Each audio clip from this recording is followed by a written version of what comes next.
What's up, guys? Welcome back to my channel. So I'm here today to talk about The Real Housewives of Beverly Hills, Season 13, Episode 9, A Feisty Fiesta. So be sure to like, comment, subscribe. Let's jump right on into it. So this episode kicks off with Erika. She's having a photo shoot for her Vegas residency.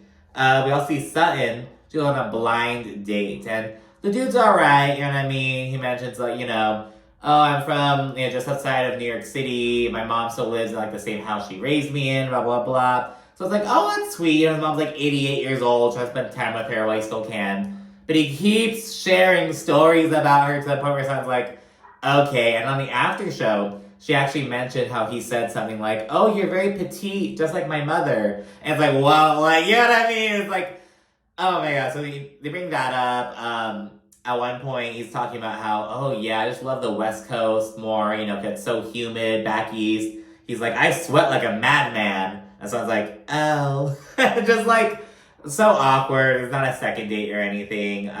We see Kyle, she has Dorit and Anne-Marie over. And they're all laughing about Anne-Marie's conversation with Sutton. And, haha, she was asking all these questions, kind of like catching Sutton up. But meanwhile, we have Dr. Tiffany Moon from The Real Housewives of Dallas and Dr. Nicole Martin from The Real Housewives of Miami. They both fucking shat on Anne-Marie's thing, you know what I mean? They're like, hey, that's not fucking cool. And remember, Anne-Marie is like a nurse assistant, and these are like doctors, like, hey, that's not right. You're weaponizing your medical, like, expertise. Like, it's not fucking cool. So yeah, we have these fucking three stooges, like, Anne-Marie really showed Sutton. But no, we have, like, Tiffany and Nicole just like, no, it's not fucking cool. Dorit then brings up how Sutton previously claimed, oh, I have to chew my food really well, like baby food, so I can swallow it. And then she says she didn't eat meat, but she really ate bacon. And it's like in the last episode I mentioned how chewing a piece of steak and eating a piece of fucking bacon are, like, very different experiences, you know what I mean? So it's like, girl, whatever, but, Dorit and Anne-Marie just say, Sutton's shit just does not add up. Kyle then reveals that she's producing a 1-hour drama, and Dorit says that she had no idea about. And she's like, wow, Kyle, like, you don't tell me anything. What? Are you gonna tell me you got, like, a new tattoo next? And Kyle's like, I actually did get a new tattoo. So Dorit's like, what the fuck? I don't know shit. Dorit thinks that Kyle giving Morgan Wade a tattoo is also really weird. She's like, you've only known her for 2 years. I've known you for 7, and you don't see me putting a D on you. So it's kind of fucking weird. Like, she's so jealous. She, like, wants to be that person in Kyle's life. Anne-Marie, of course, doesn't know who Morgan is, and Dorit's like, oh, that's Kyle's new best friend. Very salty and whatnot. Garcelle, she goes out for drinks with Erika, and she's like, oh, a surprise friend is coming. It ends up being Sutton, and Erika and Sutton are like, oh, you bitch, like, this is a setup. But Garcelle says, this is kind of like a social experiment to see how they do. And while they're there, Erika discusses how weird Denise was being at Kyle's weed dinner. And, she's bringing this up because I guess Denise is going to be at Crystal's Taco Tuesday event that's coming up.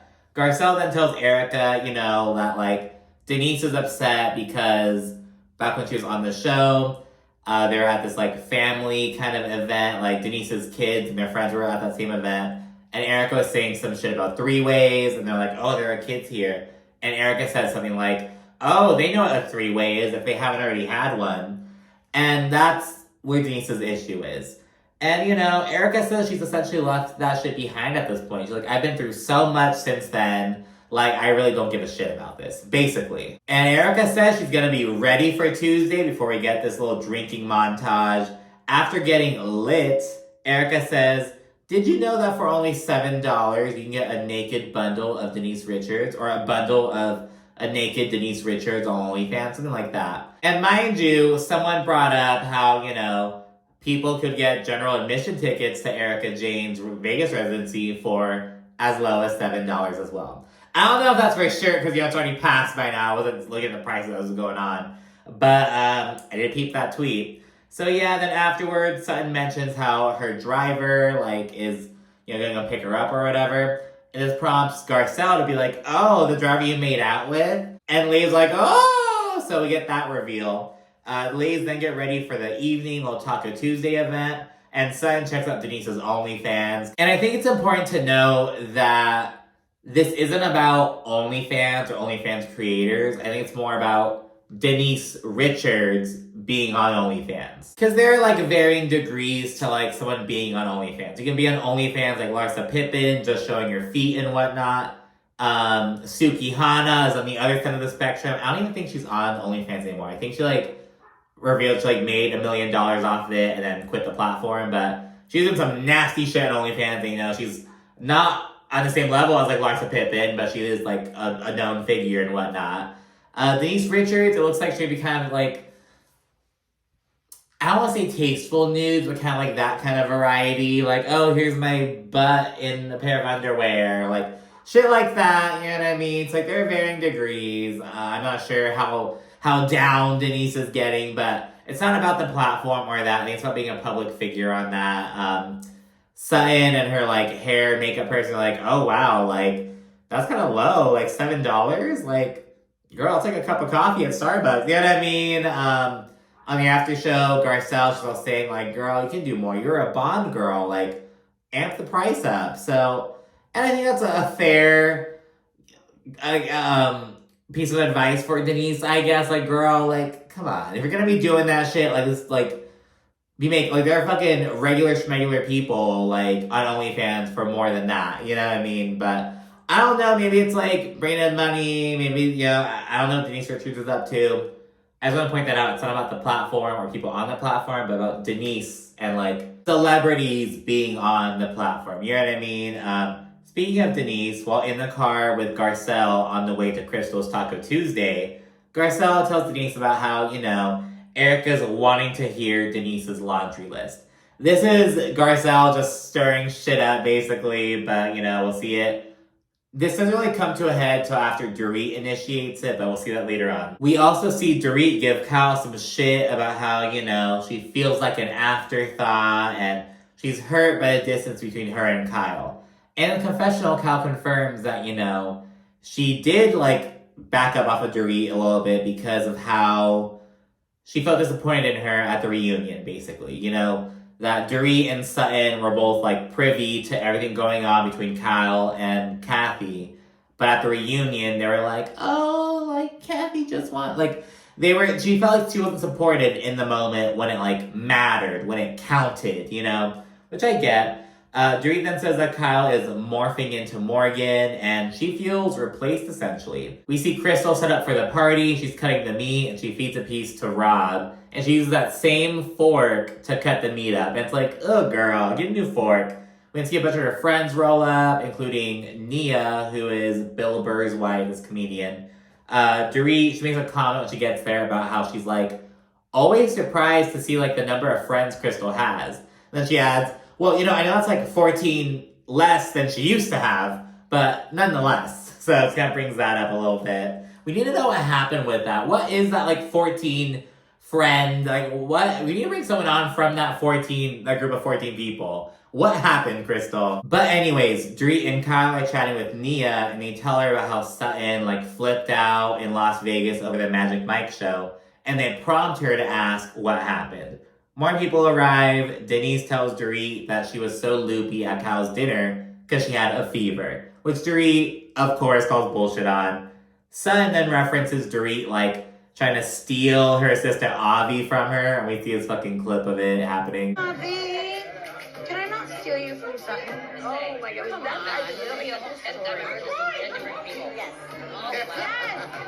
And Dorit's like, I did not try to, like, fucking poach Avi from you. Like, how about you don't accuse me of things I didn't do?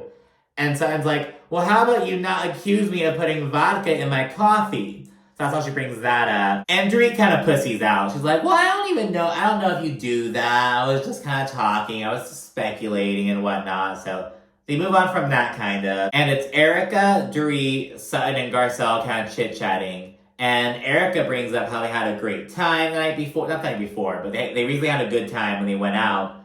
And she also brings up how Sutton made out with her driver. And it's kind of like an oopsie kind of thing, but they're kind of laughing about it. It's like, not like, there's no like ill intent there, you know what I mean?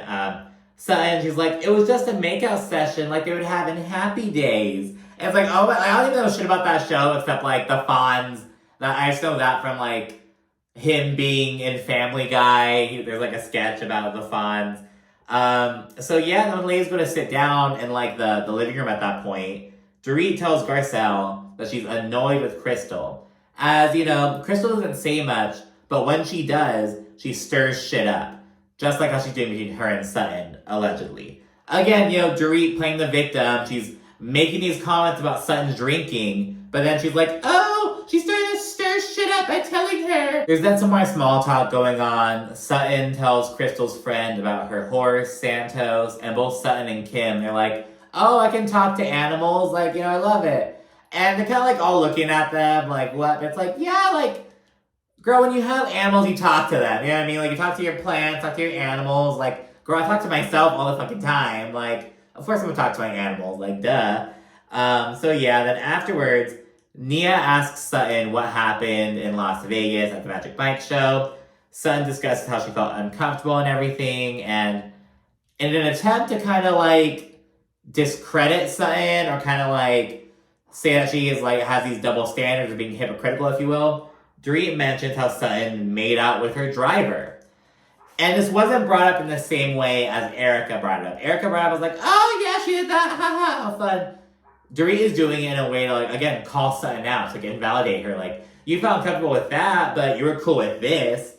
And Garcelle gets on Dorit. Because remember, Garcelle is the first one who spilled the beans. Like, Sutton told Garcelle in confidence that happened. Garcelle said it at the, you know, when they're getting drinks with Erika. Erika said it at the party, and now Dorit is saying it with ill intentions. So Garcelle, as, like, the root of it all, if you will, you know, the one who, like, has been saying, you know, opened the door, she's kind of like, hey, that's not cool, like, you're trying to say it to, like, embarrass Sutton, blah, blah, blah, you're trying to embarrass her in front of these strangers.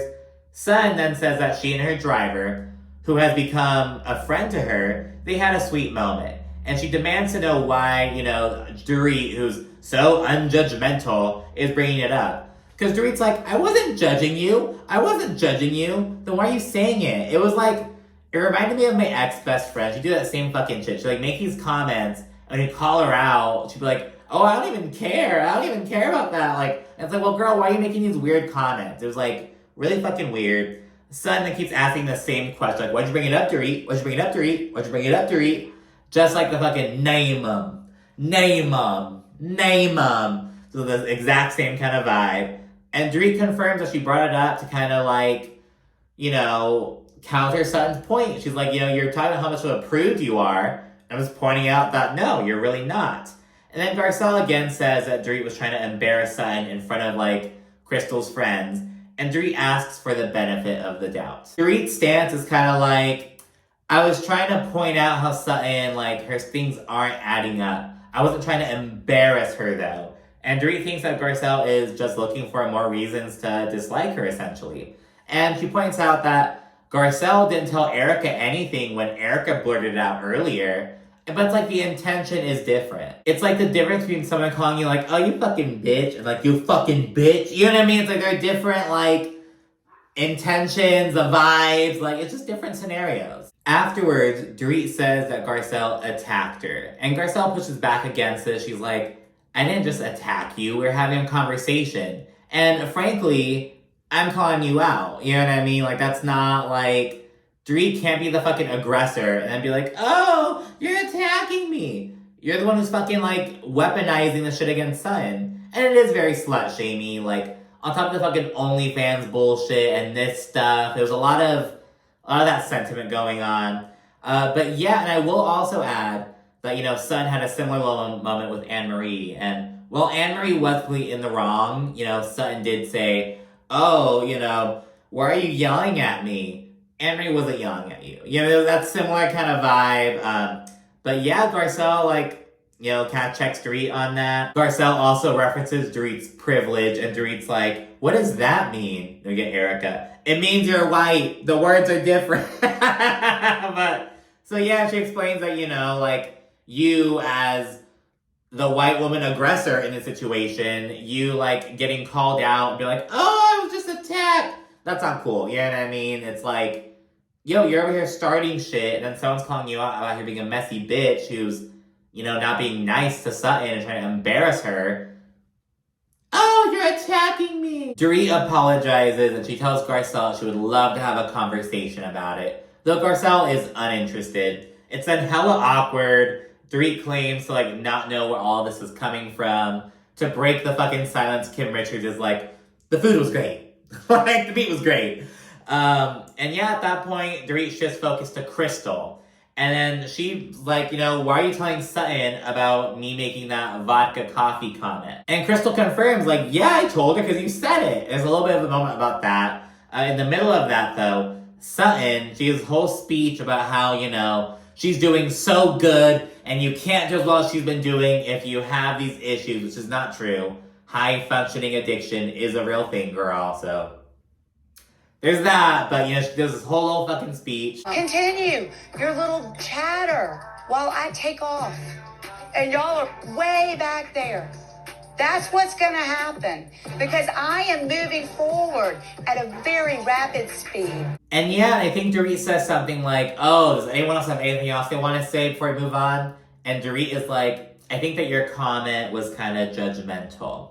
And Dorit, at that point, she's like, oh, well, Denise, have you and Erika resolved your shit? Have you guys had a conversation yet? Which is just so mad. It's like, girl, what, you're in the hot seat and you're trying to fucking pass it on to them. It was like, whatever, girl. And Denise is like, what are you doing? Like, tone it down. Like, tone it down, Dorit. Which is funny considering how Denise was acting at the weed dinner. But yeah, Dorit swiftly makes her exit afterwards. I bet she fucking cried in the car. It's like, you were the root of all this bullshit, but whatever, Dorit. Afterwards, though, Denise says that she does want to talk with Erika, though Erika says she's not. She's like, I don't want to do this. And Denise says, oh, well, Erika, you want to do this on your own terms. You want to, like, why can't we do it on my terms? And, you know, she then mentions how Erika's threesome comment really pissed her off. It was beyond inappropriate. Which her saying, oh, they know what a threesome is, of course. Like, that's not the issue, but it's the second part. The if they haven't had one already. That was kind of inappropriate. And Erika's like, you know, there's no teen who has a phone who doesn't know what a threesome is. And Denise is like, not my kids. My kids don't know what that is. And Erika's like, Denise, your daughter is on OnlyFans. You think she doesn't know? And, you know, Denise calls this a low blow. It's like really tense. The episode's starting to wind down. Erika adds on some shit like, oh, who's more profitable, you or Sammy? That's where the episode ends. Goes a very gutter, and it's just no bueno. But I will say, Denise saying, not my kids, that was setting yourself up, bitch. I'm just gonna fucking say it like that. I'm not condoning what Erika fucking did, but Denise Richards, you set yourself up by saying, not my kids, though. Girl, like, bitch. But yeah, that's it for this episode. Just want to kind of crank this out real quickly. Thanks so much for watching. Be sure to like, comment, subscribe, and Merry Christmas if you celebrate Christmas. Thanks again for watching.